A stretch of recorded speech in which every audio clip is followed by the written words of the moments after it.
اور ظاہر اس پورے عمل میں سیکیورٹی تو الٹیمیٹلی ایران نے ہی پرووائڈ کرنی تھی نا؟ یہ آپ بالکل صحیح کہہ رہے ہیں. اس کے اوپر تو یقینی سوال اٹھیں گے کہ آخر کار ہانیہ صاحب کے متعلق، کیونکہ جب اسرائیل پہلے سے یہ دھمکی دے چکا تھا جی کہ وہ حماس کی لیڈرشپ کو ایلیمینیٹ کرے گا، اور آپ کو یاد ہوگا کہ ہانیہ صاحب ہی کے بیٹوں اور پوتوں کو ایک کار میں نشانہ بنایا گیا تھا عید کے دن، یاد ہے نا آپ کو؟ جی جی جی جی. اور ابھی حزب اللہ کے ملٹری کمانڈر کو ایک روز قبل جو ہے وہ بیروت میں نشانہ بنایا گیا. تو یہ لازمی تھا کہ جب وہ وہاں آئے تھے تو ان کے پاس فل پروف. اب یہ اس کا جواب تو ایران ہی دے سکتا ہے کہ یہ ایسا کیوں ہوا، کس طریقے سے یہ لیپس ہوا، کس جگہ یعنی وہ سیکیورٹی کی کمزوری ہوئی کہ وہ یہ ہوا. لیکن یہ حقیقت ہے کہ ایران کے سرزمین پہ ہونے کا مطلب یہ ہے کہ یقینی بات ہے کہ ایران نے اس کو بہت سیریسلی لیا بھی ہے اور لینے کی ضرورت بھی ہے. اسی لیے آیت اللہ خامنائی صاحب نے فوراً اعلان کیا ہے کہ وہ اس کا بدلہ ضرور لیں گے. اسماعیل ہانیہ صاحب کی یہ جو قتل کیا گیا ہے، آپ اسے قتل ہی کہیے، یہ جو قتل کیا گیا ہے، بروٹ فورس کو بروٹلی استعمال کیا گیا ہے، ہم اس کا بدلہ ضرور لیں گے. ایران نے یہ بات کہی ہے. اب اس میں مرزا صاحب ایک چیز بہت امپورٹنٹ ہے. آپ تھوڑی دیر پہلے آف دی ریکارڈ بھی آپ سے بات ہو رہی تھی، اور ویسے بھی اگر ہم دیکھیں تو امریکہ ان ساری چیزوں میں تھوڑا سا بیک فٹ پہ نظر آ رہا تھا. ادھر ایران چونکہ قریب ہو رہا ہے چین کے، اور یہ ساری چیزیں جو ہیں وہ اسرائیل کو خود ہضم نہیں ہو رہی تھی، اور ایون یہ امریکہ کے انٹرسٹ میں بھی نہیں ہے. لیکن اس پورے عمل میں اگر ہم دیکھیں تو جو خود امریکن میڈیا ہے وہ بھی اس چیز کو رپورٹ کرتا رہا، اور نیتن یاہو جو ابھی وزٹ کر کے گئے، ان کو براہ راست جو ٹاپ لیڈرشپ تھی، چاہے ہم ان کی بات کریں، کمالا ہیرس کی بات کریں یا پھر جو بائیڈن کی، وہ براہ راست ان سے ملاقات نہیں کی. ون ٹو ون ملاقاتیں ضرور ہوئی ہیں، ان کے جو جلسہ تھا اس کے اندر شرکت نہیں کی. تو اس چیز سے اشارہ مل رہا تھا کہ شاید وہ ڈسٹینس رکھنا چاہ رہے ہیں اور یہ انفلوئنس کرنا چاہ رہے ہیں اس چیز کو بھی. تو اب یہ کتنا امپیکٹ ڈالے گا ابھی چونکہ وہاں تو انتخابات ہونے ہیں؟ یہ بات آپ کی بالکل صحیح ہے کہ جب نیتن یاہو گئے تو وہاں پر یعنی ٹرمپ جو دوسرے امیدوار تھے انہوں نے تو ڈسٹینس نہیں رکھا، کیونکہ انہوں نے تو کمالا ہیرس کے ان ریمارکس کو کرٹیسائز کیا کہ جب جو انہوں نے کہتے کہ now it's time for starting the negotiation, ہے نا؟ جی بالکل. لیکن ایک بات آپ یہ دیکھیے کہ جیسے ہی یہ حملہ ہوا جی تو پہلا بلنکن صاحب کا جو ان کے وزیر خارجہ ہیں ان کا بیان تو یہ آیا کہ America is not aware of this neither it is involved in it. ٹھیک ہے، تو انہوں نے پہلی خارجہ، لیکن ان کے جو ڈیفنس منسٹر صاحب ہیں انہوں نے یہ کہا کہ اگر اسرائیل کے اوپر کوئی حملہ کیا یا کوئی جوابی کارروائی کی گئی جس سے اس کی مطلب یہ خطرہ لاحق ہوا تو امریکہ اسرائیل کے ساتھ کھڑا ہے.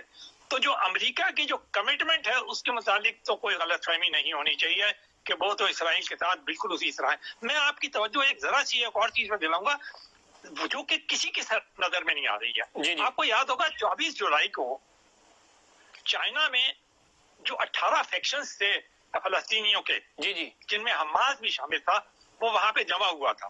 2 دن کے مذاکرات کے بعد چائنا نے ایک ایگریمنٹ سائن کروایا ہے ان تمام سے، تمام جو فلسطین کے جو آپ دھڑے کہہ لیں، تو اس میں حماس والے بھی تھے، پی ایل او والے بھی تھے اور باقی بھی تھے. ٹھیک ہے. اور اس کے اندر یہ طے ہوا تھا کہ غزہ میں سیز فائر ہونے کے بعد جو ٹرانسفر آف پاور ہے اور حکومت کس طریقے سے مل جل کر چلائی جائے گی. ٹھیک ہے نا؟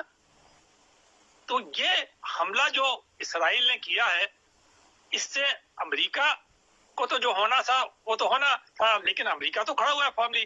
لیکن چائنا نے جو ایگریمنٹ کروایا ہے ان فیکشنز کے درمیان انہوں نے ایک کرایا تھا، اور یہ جو کہا تھا کہ اب جب ٹرانسفر آف پاور ہونے کے بعد کیسے حکومت بنے گی اس کو اس نے ٹارگیٹ کر دیا. تو یقینی بات ہے اس کا انہوں نے کہا کہ جناب ہم کسی قسم کی بھی یہ ٹیررزم یا اس قسم کی جارحیت اور اس قسم کے وائلنٹ قتل کو قطعاً کنڈول نہیں کرتے.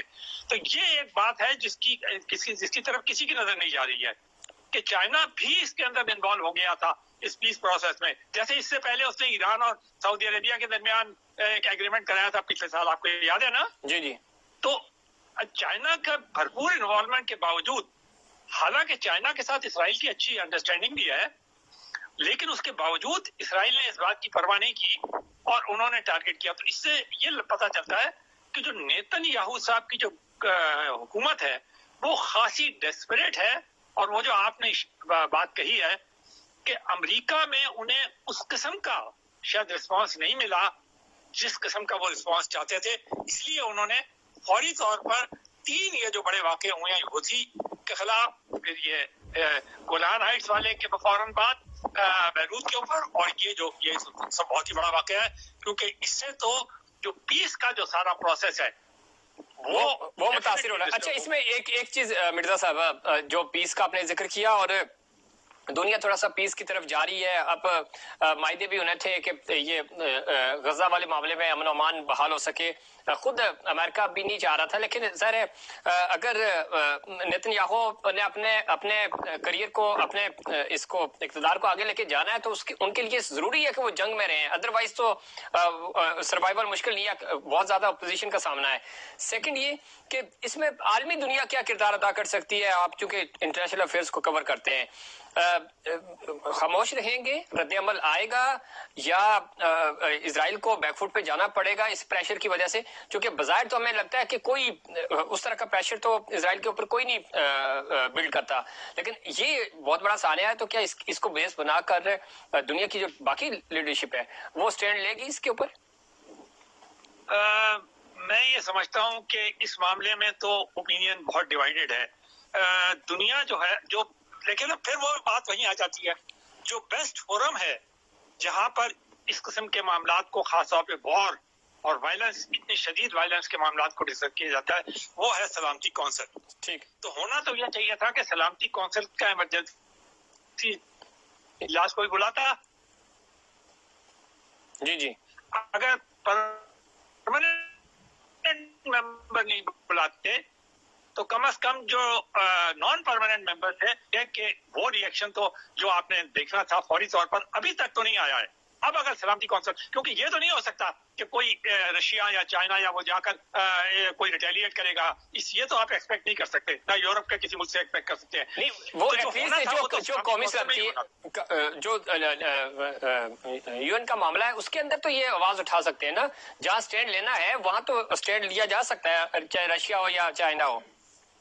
دیکھیے میں بالکل آپ کی بات سے ایگری کرتا ہوں. دیکھیے رشیا, چائنا, اس کے علاوہ یہ برٹن اور ادھر فرانس ہے, لیکن اس کے علاوہ 15 نان پرماننٹ ممبرز بھی تو ہوتے ہیں, وہ بھی تو اٹھا سکتے تھے آواز. وہ بھی اٹھا سکتے ہیں بالکل. ان میں عرب ممالک بھی ہیں اور دوسرے ممالک بھی ہیں. تو میں یہ دیکھ رہا ہوں کہ یہ چیز جو ہے وہ دیکھنے میں نہیں آ رہی ہے. تو اس کی کیا وجوہات ہے؟ یہ جو کھلی چھٹی دے دی جاتی ہے اسرائیل کی جارحیت کو, تو ایک تو یہ بات جو ہے یہ سمجھ سے بالا تر ہے. دوسرے میں آپ کو ایک صرف بات کہنا چاہتا ہوں, وہ شاید ہمارے لیے خاصی تلخ ہوگی, ہے نا, مسلمانوں کے لیے. کچھ لگتا یوں ہے کہ یہ جو ملیشیاز ہیں نا جی, ان کو دنیا جو ہے وہ اتنی ٹالریٹ نہیں کر رہی ہے. اچھا ٹھیک ہے نا, وہ ان کو اتنا ٹالریٹ نہیں کر رہی ہے جتنا کہ وہ آپ یہ کہیے کہ ان کو ٹالریٹ کر رہی ہے جو ریگولر فورسز اور وہ ہیں. تو اس لیے زیادہ وہ اس میں دخل اندازی کرتے ہیں. جی بہت شکریہ منور مرزا صاحب پروگرام میں وقت دینے کے لیے. بتا رہے تھے کہ کس طرح یہ ایک تو یہ شہادت والا معاملہ تھا اور اس کا امپیکٹ پورے خطے کے اوپر کیا آئے گا.